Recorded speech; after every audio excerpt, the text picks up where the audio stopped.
Welcome back to Poetic Technique. Today we'll be talking about Agon.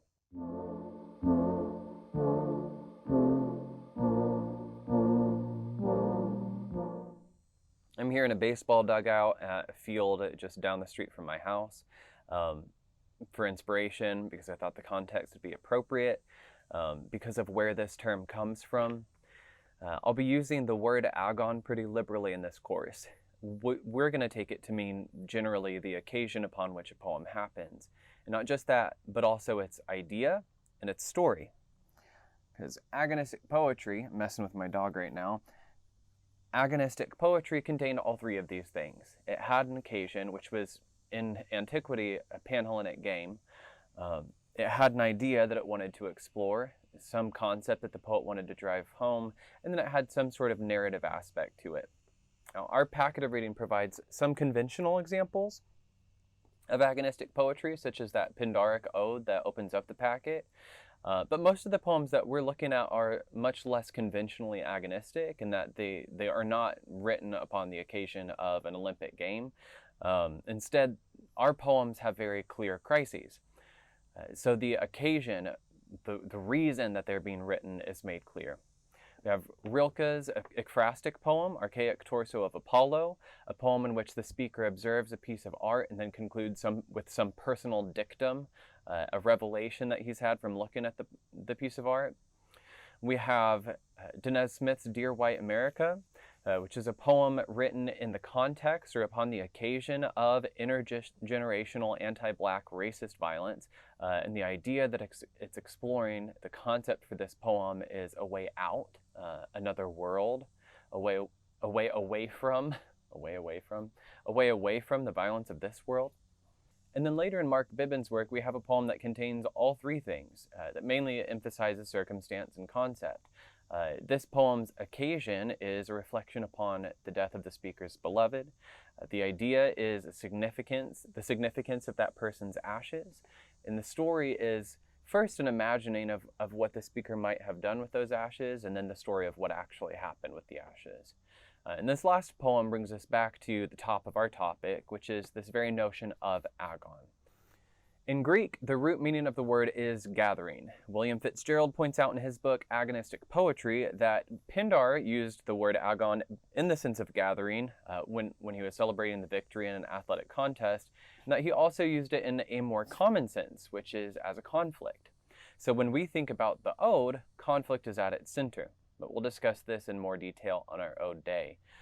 In addition to the definitions I provided, Homer in the Iliad has characters talk about agon in its most basic form, which is as war. So this is community, this is gathering, and it is conflict. So we have a word with a lot of definitions. Again, agon is the occasion upon which the poem happens. It's also an idea and a story. It is a gathering, and it is a conflict. If this seems a little bit confusing, that's okay. And if it seems weird that a single concept like this should be able to contain all of those things, that's all right. Asking ourselves how a word like this can accrue so much meaning, so many associations, and still prove useful to how we think about poetry, that's going to help us improve how we think about our own poems. So let's take one more example of the term into consideration before we turn to our packet. Agon is in some ways a common relation to a thing, be it a game, war, or morality, so a concept. So for example, in Pindar's Nemean odes, and likewise in a conversation from the Iliad between Sarpedon and Glaucus, the point of commonality between mortals and immortals is the very notion of mortality. The thing that links them, where the poem is concerned, is this idea. So mortals and immortals, oh cool, sorry. Two vultures flying overhead. So mortals and immortals differ in one really obvious way, but they also have the idea, the very concept of mortality in common, and it's a mortality that they derive from the earth, so it's physically rooted as well. Beginning with Pindar's 11th Olympian from our packet, the occasion's super clear. It's a poem written on the occasion of Hegesidemus winning the boys' boxing competition. So the question we need to ask is, why is the poem written? Well, it's written to celebrate the winner. And the second question we need to ask is, how does it do that? Pindar draws on conventions that are expected of the ode. He talks about athletic skill and about gods. He He uses symbols that would have been familiar to his audience, things like the crown of gold and olive. But an occasion is only one aspect of agonistic poetry, right? So we also have to ask, what's the idea behind this poem? Pindar writes about the idea of talent and where it comes from. He says more or less that athletes who win of their own efforts are deserving of praise, that their praise is in fact so well deserved that you can't even envy them of it. And by point of contrast, Pindar talks a little bit about the poet and how the poet needs the help of a god in order to become a great poet. There's this little quote I have, which is, "It is only through a god's agency that a man's poetic skill grows to fruition." What's interesting to me about the comparison Pindar makes between the athlete and the poet is that it would seem as if the athlete's closer to God somehow. He doesn't require intercession. His skill is godlike, and that he won the event. He doesn't even need God's help. And this isn't always the case with Pindar's odes. Most of the time, in fact, he reminds athletes that their skills come from God's. But it is interesting for this poem, to me especially, because he then in turn says the poet has to have God, has to have access to the gods in order to be great at his job.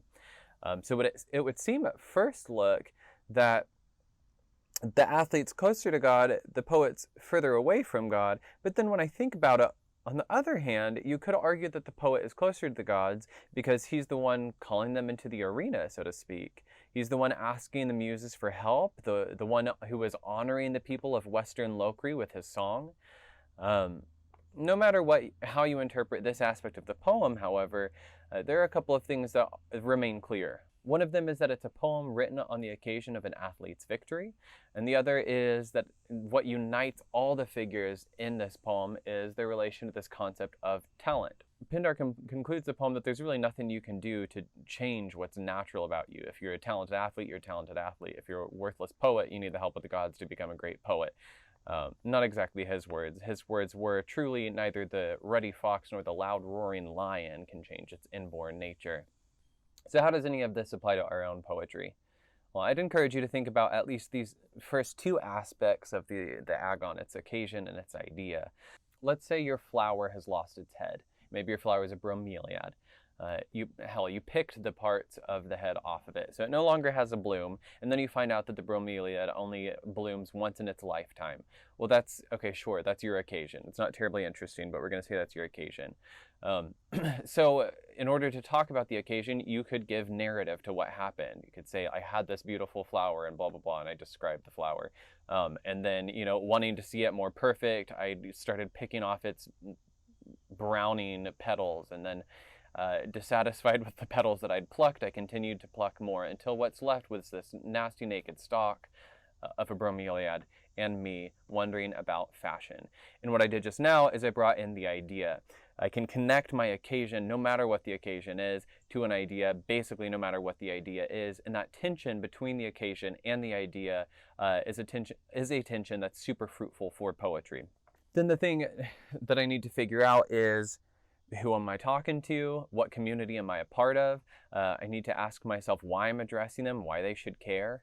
And with those core components, the occasion, a thing, a circumstance, a situation, a setting, a happening, and then the idea, which is the thing that I'm exploring through this circumstance or this occasion.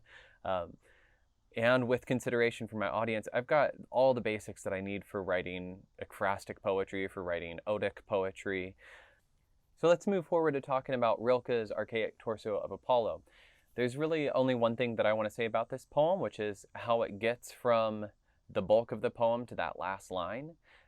And the movement is this. The speaker of the poem, rather, looks at this piece of artwork and thinks about what it means to him. What it means to him is the thing that he says in the last line. That's the movement. I look at a thing, I think about what it means to me. In order to show that, of course, he describes the thing in pretty extravagant detail. Rilke describes the artwork, projects onto it his own meaning, and concludes what? You must change your life. So the occasion of this piece is the speaker observing a piece of artwork. The idea behind it is complicated, but it's about art. And the conflict is observing this art showed me, in the poem, the I is written as a U, that I must change my life. Because I want to discuss at least one of the poems that tells a story, let's look at Jake Skeet's poem, After Party. After Party by Jake Skeets.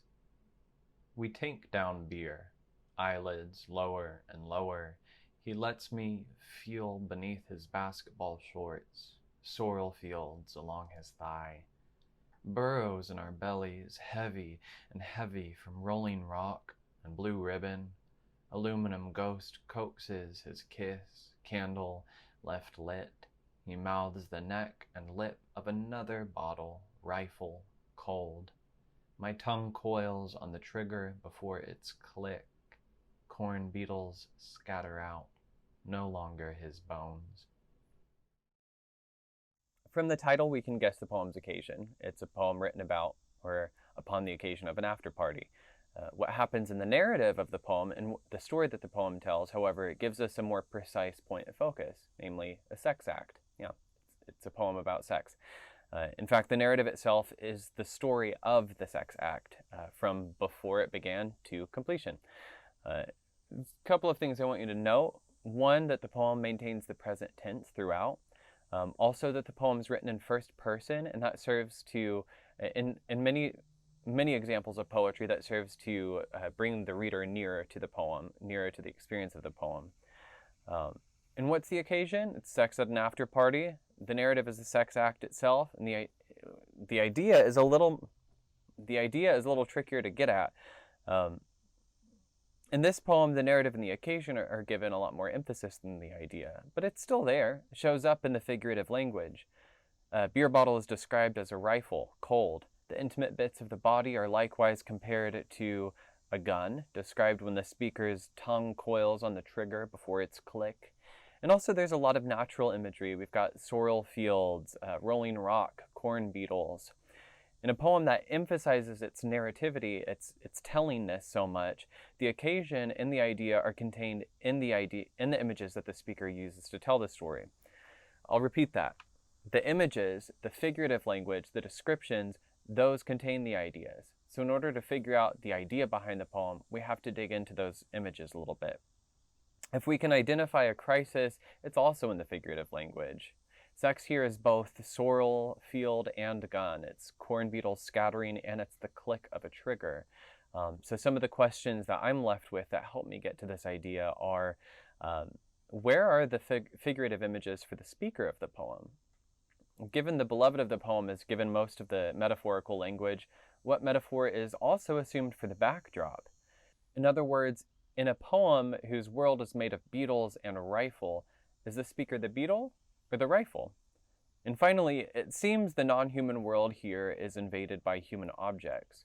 So my question is the speaker similarly invading the landscape of the poem, or is the speaker the de facto landscape of the poem? And these might be complicated questions, certainly not questions we need answers for in order to see how Skeets weaves occasion, concept, and narrative, conflict, gathering, and a common relation to a thing, in this case the sex act, into the poem. I'm going to leave you with a challenge and a reminder for today. The challenge is to see whether you can identify the craft elements we discussed or any of the craft elements from our last videos in the optional reading from the packet.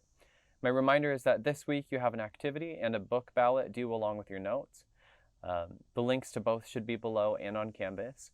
I'm looking forward to seeing whatever notes you have to share this week. Your reading for our next video is a little bit longer than usual. Please consider taking your time with these. They are difficult, not necessarily in terms of craft or meaning, but in terms of content. We're going to be reading some elegies, which are poems written on the occasion of death. So take your time and let me know if you need any way to work around this assignment for any reason. Thank you. See you soon. Take a good look